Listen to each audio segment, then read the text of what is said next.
Actually, you couldn't hear me now because I actually was muted just a second ago. So sorry about that. I hope I didn't mess that up. Can you guys hear me now? Let me know. Give me a quick yes in the chat if you can hear me. Let me know if I'm coming through all right. I am so sorry for that.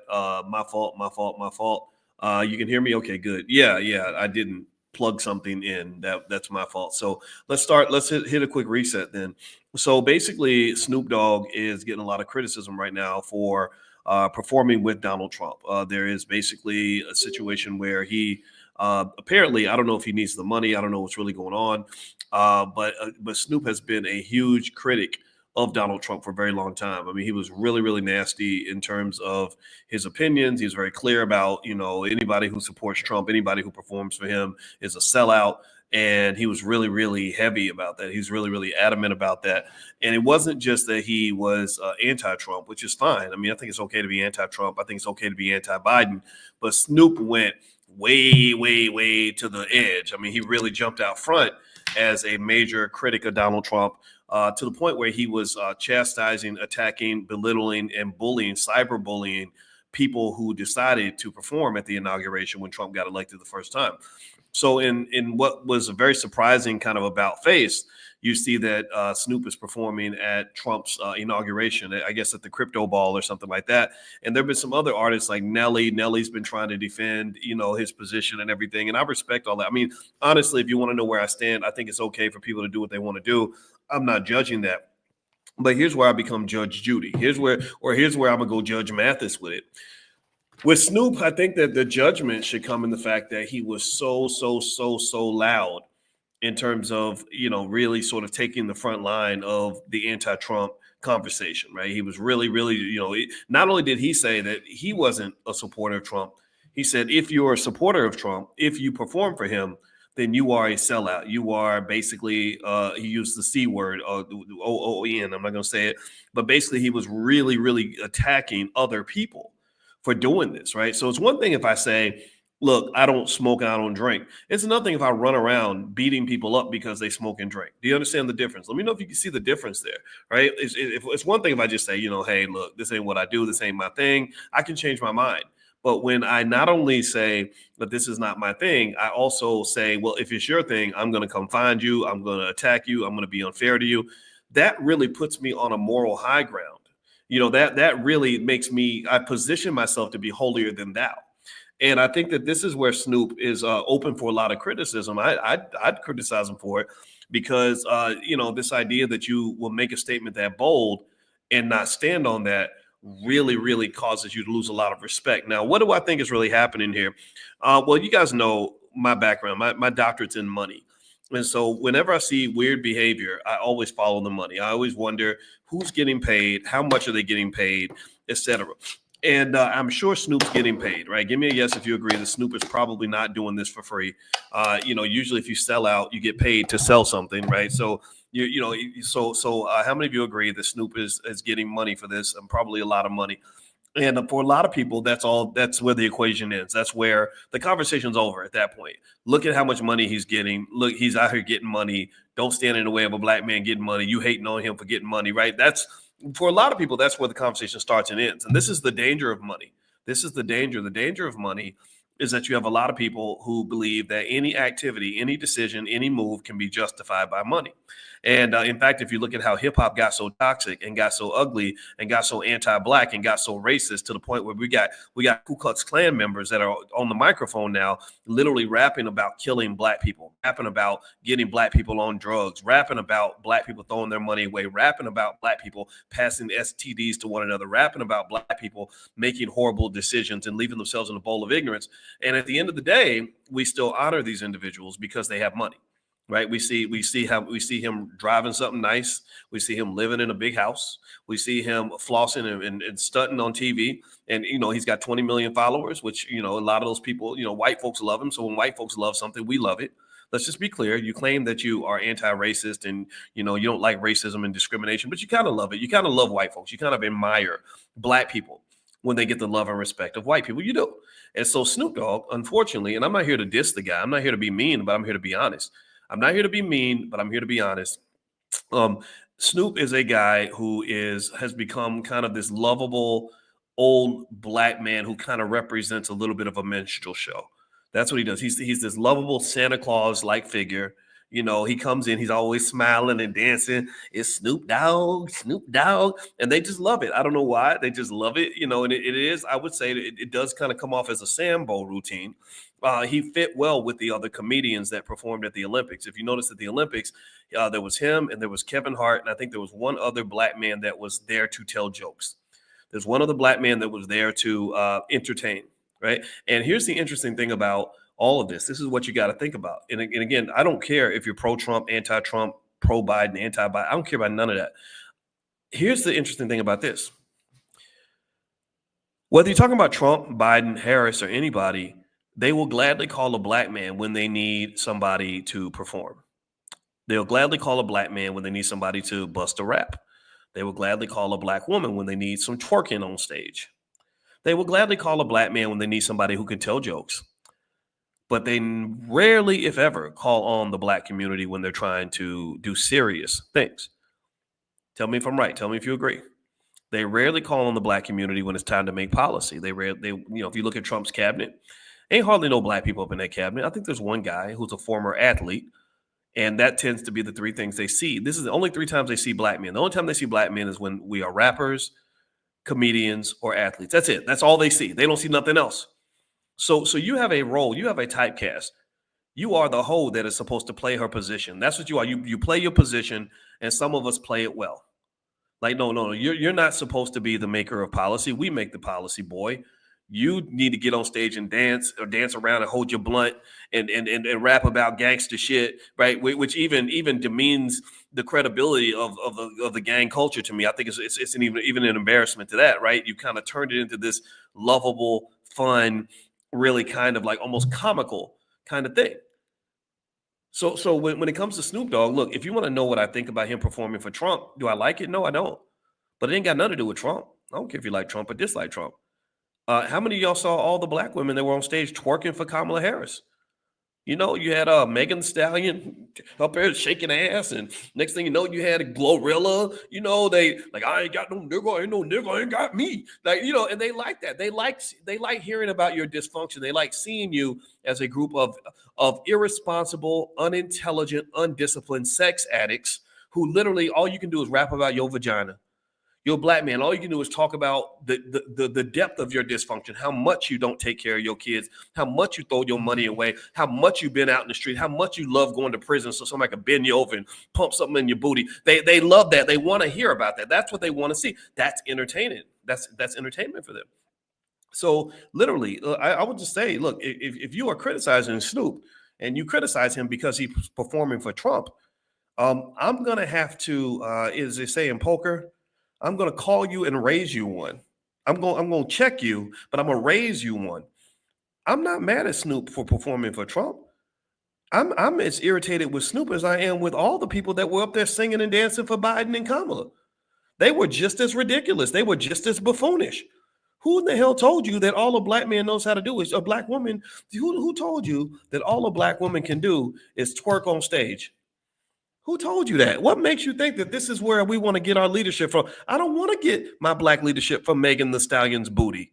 I don't want to. Snoop Dogg, the idea that Snoop even should be on any level representing anybody in the black community is fundamentally as incorrect. It's as silly as me saying I represent West Coast gangster rap. No, I am friends with Ice Cube, and I don't know how Cube feels about this, but I'm sure he can't say it because it's political, right? Snoop's his friend, but I will tell you, I would be very surprised if I had seen Cube from my conversations with him. I would have been very surprised to see Ice Cube on stage at a Trump rally. I would have been surprised to see that.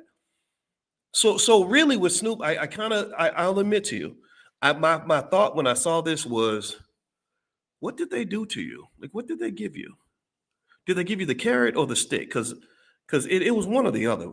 Like, boy, it had to be one or the other. Either, or maybe it was both. They give you the carrot, which lots of money, that's the carrot, or the stick. Here's what the stick looks like. Let me tell you what the stick looks like. Actually, before I do that, could y'all do me a favor? Hit the thumbs up button. Thumbs up, share, subscribe. My name is Dr. Boyce Watkins. This is drboycetv.com, the home for intelligent Black people. I believe in Black wealth and Black economics at the highest levels. I believe that is our source of liberation. And I teach finance every morning at 10 a.m. And if you want to get invited to our class, it's 100% free. All you got to do is text the word morning to 87948. Text morning to 87948, or you can go to drboyceelevate.com, drboyceelevate.com. And by the way, some of you that are in that class, I can't make it tomorrow because I got to fly back from Copenhagen. But when I get back, you know what it is. It's on back again. We're going to be doing it every day like we did before. I just need a couple of days away because international flights take a long time. So my apologies for that. Now let's get back to Snoop. Let me tell you what I wonder. Again, I don't know. I don't have any inside information about any of this. And again, even though I did have a lot of conversations with Ice Cube, I'm not one to speculate about him or his friends. I understand it's a delicate situation for him. And one of the things about forming alliances with other people is that sometimes you got to be quiet when they do something that's corny and goofy and weird. So here's what I'm going to say about Snoop. What I wonder when I say the carrot or the stick. When we know what the carrot is money. Here, man, we'll write you a big check to embarrass yourself and embarrass your family. We know that you people are for sale. So here's the money. Make sure you show up on Tuesday. Okay. Well, the stick to me is I wonder if there's a conversation that says, okay, you see this guy over here, Diddy? You see your homeboy Diddy, the guy you partied with for the last 30 years, you know, your buddy, your friend. Like we got 100, he must be your friend because we got 100 videos of you with your arm around him and kicking it with him, right? You've been buddies with this guy for the night. You see where he's at right now. You see what he's going through right now. You see the destruction of all of his generational wealth. You see that happening right now. You see his freedom being taken away, possibly for many years. Who knows? Maybe Trump will pardon him. I have no idea. You see how he's being relabeled. He's being rebranded. We're doing a rebranding of Diddy. And the rebranding is that he's going to be the new R. Kelly / Bill Cosby. That's what he's going to be because we decided that. Because we made you. It's like just like your mama, how your mama says, boy, I brought you in this world. I can take you out. So that's what they say to them. They're almost like their parents. They say, Negro, I brought you in this world. I can take you out. So you see what we're doing to Diddy? Well, we have evidence that you hung out with Diddy a lot. And we know that you and Diddy got into some things, right? Because hip hop was a wide open, wild west, right? Wide open. You could go out and say anything on a record. You could do whatever you wanted with women, and we looked the other way because we needed you. We needed cooperation. We need Fed cooperation for you to poison the Black community the way that you have since the 1990s. So we kind of looked the other way. Now we're done looking the other way. Now we're going to go back and start getting receipts on everything that's been happening since the 1990s. And so what we need is for you to play ball. And if you don't play ball, then guess what? If you don't take this bat and this ball and hit that sucker out the park, we're going to take this bat and crack it upside your head. We're going to come in here and we're going to start talking about all the things that you have hoped that we have forgotten, but we remember everything. Like, here's what we might remember. I don't know. Let's just throw something out there. Diddy's been charged with stuff related to like sex trafficking, right? Trafficking. What's the definition of sex? Let's see what that. I'm just curious to see what that is. Okay, sex trafficking. Let me see here. Let me just Google that real quick. All right, define sex trafficking. Okay, so sex trafficking is what? Let's see what that is. Okay, so sex trafficking is a form of human trafficking where individuals are coerced, forced, or manipulated into engaging in sex acts for the profit of others. Victims are often women and children controlled through threats, violence, or fraud, and are exploited for criminal sex purposes such as prostitution, pornography, or other sexual services. Okay, all right. So here is, by the way, this is important. It is a criminal offense and a severe violation of human rights, often involving traffickers who prey on vulnerable individuals for financial gain. So when you talk about who are the biggest sex traffickers in our society, who would you say when you think about sex trafficking? What's that? What's another way to sex trafficking is what? What else would you call it? You would call it what? It starts with a P. It rhymes with limping. What's another term for sex trafficking that starts with P, rhymes with limping? It's pimping. Right? Pimping, like, I don't know what you heard about me, but you can't get $1 out of me. Blah, blah, blah, blah, blah, blah, blah, fancy. Because I'm the other ucking P-I-M-P, right? So pimping is kind of like sex trafficking. So if you go back in Snoop's history, you'll see, if anybody knows Snoop and been following him for 30 years, you'll know that there was a time where he would go to award shows with a pimp. Anybody remember that pimp? His name was Bishop Magic Don Juan.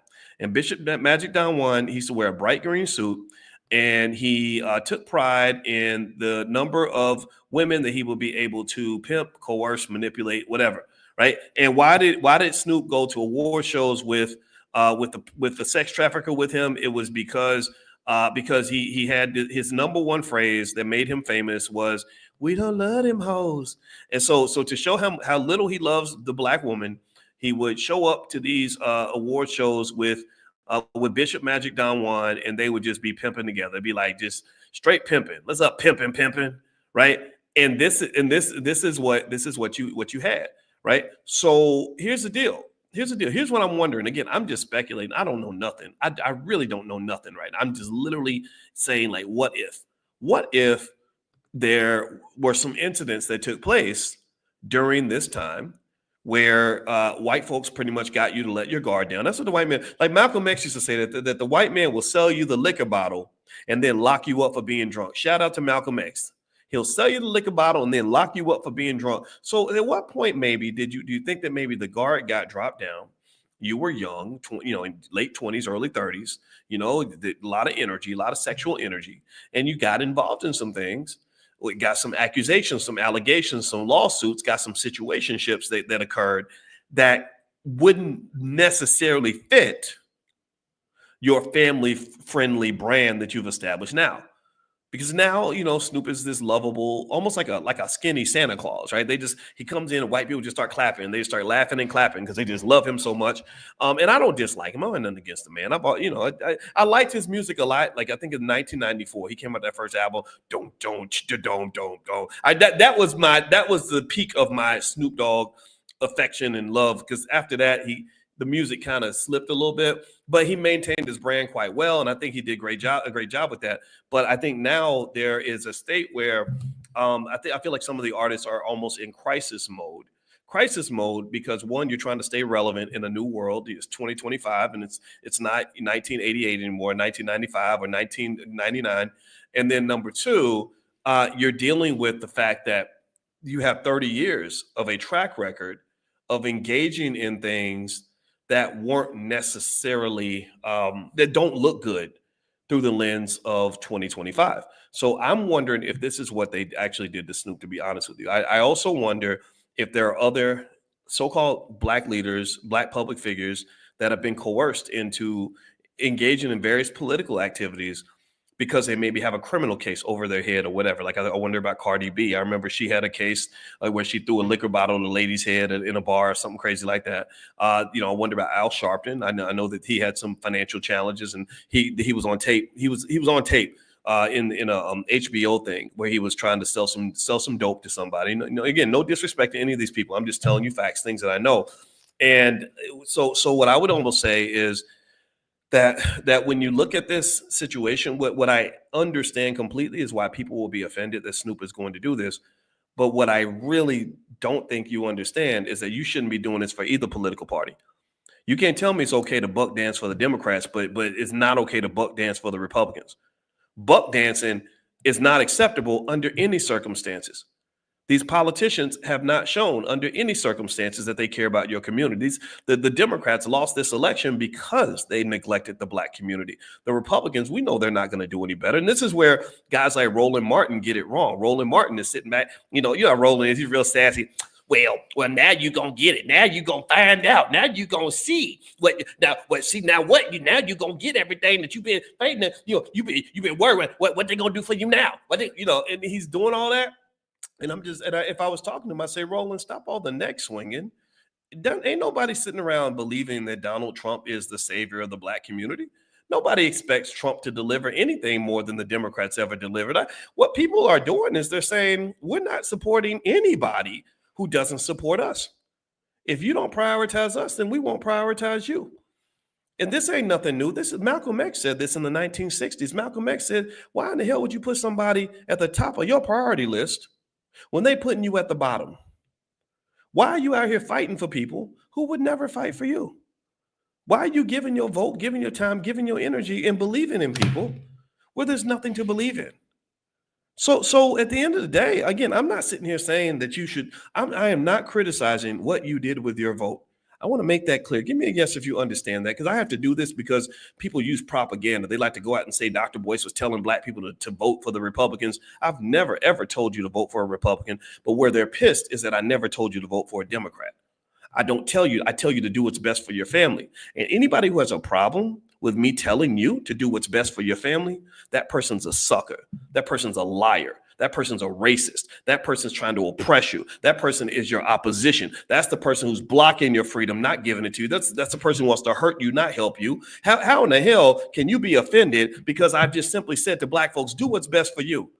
Maybe you're not used to a world where black people come first. Maybe you're not used to a world where we put our priorities at the top of the list. Maybe you're not used to a world where you pour as much energy into saving yourself as you put into saving the people who you think are going to save you. Rather than saving them and hoping they save you, why don't you cut out the damn middleman and just save yourself? Seriously. That's where I stand. If you want to know where I am politically, that's where I'm at. I am not. I'm just as annoyed when I see the black people dancing for the Republicans as I am when I see them performing for the Democrats. I saw Megan Thee Stallion up there twerking and stuff. I'm like, you know how many brilliant black women we have who can shape policy, who can write legislation, who can do amazing work, doctors, lawyers, economists, people that are in the community, activists, teachers that can literally provide a whole framework and platform for the black community. But yet you're picking the 27-year-old girl who twerks for a living. No disrespect to the twerkers. God bless you. She's gorgeous, but she's a baby. She's a damn baby. And don't be putting no babies up on stage to do a grown woman's job. You got clowns doing the jobs of serious people. You got serious problems in your community, and they are selecting the most unserious people they can possibly find. And then they turn around and say, well, there is no black agenda. Black people don't have no agenda. Well, that's because, idiot, you put the bums up at the table. You put the people at the table who don't even know what's going on. Poor Snoop. I don't know why Snoop is out there performing, but I don't even think Snoop asked to be a black leader. I don't think he asked for any of that. But at the same time, I would encourage him, man, you got to watch what you say. You know, this is the second time Snoop did that. He did that also with Gayle King. If you remember, Gayle King said that crazy thing about Kobe Bryant, you know, basically calling him a rapist, and Kobe was never convicted of anything. And Snoop went out and called her a doghead B, you know, and everybody's like, yeah, get him, Snoop, get him, Snoop. And then the next thing you know, they put the hammer on that boy. I mean, they put the switch on him. They took him out back and spanked him so bad. He didn't just apologize once. He apologized like 3 or 4 times. Y'all remember that? How many of y'all remember that? Snoop, I mean, I said, man, you went from beast mode to bitch mode, like in a matter of seconds. Like, what happened, Snoop? Wait, I thought you was being gangster. Again, no disrespect, but I'm sorry. The most gangster people I know are the people who say things and stand on it. To me, being D1, I talked to D1. He's a great artist. I talked to him today. Now D1 is gangster. D1, it's hard to catch him in hypocrisy. If D1 says he believes in something, D1 will stand on that. Muhammad Ali was gangster. Muhammad Ali lost everything standing up for what he believed in.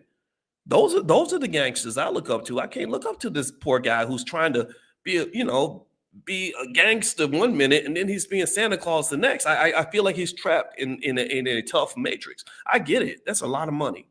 White folks will pay you lots of money to fulfill a certain role. They love the minstrel show. They will pay millions to the minstrel who does it best.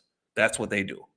And if you can't elevate your consciousness, your financial consciousness above the dollar bill, then you might as well just sign up for slavery right now. You might as well call yourself Kunta Kinte / Jigaboo, and because that's what you're going to be. You're going to sell out to the highest bidder, because guess what? Mr. Charlie Massa, he's been the highest bidder for 700 years. He will outbid anything that you have that you don't believe in, and will pay you enough money that you will be able to go and do things and have a clear conscience, because because money is all the consciousness that you have. So in order for you to truly pursue something that's really meaningful in your life, you're going to have to get to a point where you rise above level 1, which is the financial level. You're going to have to rise above this idea, this false idea. And I say this again, remember, I'm not just a guy who talks about money. I have a PhD in money. This is what I wrote my dissertation on, financial psychology. So I'm telling you that if you can't rise above money as the sole determinant of the choices that you make, then you will never master money. Money will master you. You will never master money. Money will master you. And then the person who masters your money will be your master. So if you look at America, the people that master money in America are not the black community. We do not master our money. We do not have the money in America. The people that master money are white folks. In fact, they can print the shit. Not only do they own everything, but if they run out of money, they can just go turn on the printing press and print more. So they master the money, and the money masters you, which by the law of transitivity in mathematics means that they pretty much are your master. The only way you can break out of that is you're going to have to get past the money. So I talked to you about the money so you can understand the money and get enough money to get past the money, because there's a whole lot of conversations you have to have with yourself and with the world that should not be defined by who pays you the most. And I say this not to be disrespectful to Snoop Dogg. You know, I know some people, and I don't want to offend nobody, but I got to tell the truth. That's the price I pay. That's why I lose friends, is because I sometimes have to just say that this is not right. This does not make sense. But I think at the end of the day, Snoop would have been better off if he had not taken such a bold position in the first place. You don't have to be the leader of the movement. You could just participate. You could say, well, you know what? I'm not voting for Trump. And if you had come out and just said, you know, I didn't vote for him in the first election because I didn't understand the policy, but this time around, I'm okay with what he's doing. I kind of like the guy. I realized that the Democrats are not for me. I think people would totally get that. Lots of people are doing that. I know lots of brothers who used to be straight Obama, you know, Hillary Clinton, all that straight up. In fact, how many of you, like seriously, for the Trump supporters that are in the room, raise your hand. Say something. Give me a yes in the chat. How many of you voted for Obama and then got disillusioned? How many of you used to be hardcore Democrats and then said, screw this, I'm not doing this no more? Give me a yes in the chat if you're in that category. There's lots of people, there's millions of black people that, you know, that at one point were like all Democrat all the way. And this is the part that they will never understand, because they want to spend time being mad at you instead of spending time actually prioritizing you. You don't prioritize people that you don't respect. Right? You don't really prioritize the side chick. You don't really look at the side chick and say, how do I treat you better? You say, why aren't you loyal? You hoe. That's what they do, right? So we are the political side chicks for the Democratic Party. So they love us, but they only love us in the dark. They come to our house at 2:00 in the morning so they can get some, and they don't tell any of their friends that they're with us, right? So because they know that they're going to offend the racists that are in their own party. Because the racists will say, well, why are you putting black people first? Why are you giving this to black people? You should be giving this to gay people. You should be giving this to white folks. You should be giving this to all poor people. You should be giving this to white women, right? So everyone else kind of, when it's your turn to eat, everybody else jumps in line in front of you and says, no, we should eat before the Negroes, right? So to some extent, there's this paradoxical scenario where they really need you, but they can't admit that they need you. And they depend on you, but they can't actually serve you. And so this, to me, is a reminder of where Dr. Claude Anderson said from the very beginning that black people have no friends. You don't have any friends. You don't have anybody that looks at the black community and says, that's a great community of people that I want to be a part of, that I want to respect, that I want to prioritize. They show up and they demand what they want, and they're always prepared and they're always on top of things. They don't look at you like that. They look at us and they say, okay, sure, we can bring the black guy. We need a rapper. Yeah, we need a comedian too. Those people are good at comedy, or they're great athletes. That's how they look at us. And I personally think that this really speaks to the necessity of us building things of our own. And this is why in this generation, the number one calling card for black people, the number one thing you must do in this generation is raise children that can start their own businesses. You must raise children that know how to navigate a capitalist society. You have to have children that know how to go get money without selling out. You have to have children that know how to go out and own property. You have to have children that go out and learn how to be economically intelligent. You have to have children that are masters of their own economic fate. So therefore, they don't have to bow when it's inconvenient. They don't have to bow to anything or anyone. So ultimately, I think this is what we're dealing with. We're dealing with the idea that selling out has become a cool thing. Selling out is okay for some people. Some people say, well, look at all the money he's getting. Of course he should sell out. And I just don't believe that. You know, and who knows? Maybe deep down Snoop doesn't like it. Maybe deep down Snoop doesn't even want to do what he's doing. Again, that's what makes me wonder what's happening behind the scenes, because I'm sure he's intelligent enough to realize, how badly this is impacting his brand in the Black community. And if Snoop sees this video and Snoop wants to come in and explain himself, I'd be more than happy to talk to him directly. And I want to speak out of love and respect. I don't want to be mean to the guy. I'm trying to learn how to not be so frustrated and be so mean, because when I get frustrated, I just start talking angry, and I don't want it to be that way. But I think there's something to learn from in this whole situation. So anyway, guys, I got to get out of here. Have a good night. Thank you so much for listening. Sorry about the audio issue. If you're interested in Black wealth and you want to get started, feel free to go to blackmoney101.com. We do a lot of stuff in the Black Business School, and we work with our people quite often when it comes to economics. That's my background. And also, we do a free class every morning called Money in the Morning. It's our millionaire training camp. It's 100% free. So if you want to be invited, text the word morning to the number 87948. So text morning to 87948. And somebody's asked me about Nelly. Is Nelly, I didn't talk about Nelly, but yeah, Nelly's another one that's kind of, I think he's defending himself. Willie D, who's a good friend of mine, Willie D was interviewing Nelly, and I didn't watch the interview because I kind of feel like you don't really have to necessarily always explain what you're doing or why. I think Nelly, maybe he's explaining it because he wants to sort of, it's interesting when you say like, okay, I'm going to sell out, but I don't want you to see me as a sellout. And I just kind of feel like that's a tough situation to be in. If you support Trump, then I think you should just say that. I think that that's okay. I really do. I don't have any problem with anybody who says, I like the guy in the White House, because that's what being free means. Being a free Black person means you can have diversity of perspective. You don't have to be the same. You don't have to vote for the same politicians. And I know that people like Roland Martin or others will try to make you feel bad because you're making your own choice. Well, screw those people. Again, you got to make the choice that works best for you. And that's what I believe. So I think with Nelly, I don't know. I didn't watch the interview. I saw him and Willie talking, and Willie's my man and all that, and I love him and respect him, but I was like, okay, well, whatever, man. Like don't go explaining it. You did it. You made the decision, and people are going to have their opinion. So just stand on it, live with it, but maybe he has something to say that might help with that. But I personally did not care, because I believe every man, every woman has a right to make their own decision. So anyway, guys, I'm out of here. Have a good night. Thank you so much for listening. And again, text the word morning to the phone number 87948 if you want to join us for class tomorrow. And also blackmoney101.com is a place you can go if you want to get started in your economic journey. So have a good day, everybody. God bless you. Thank you so much for listening. See you soon. Peace.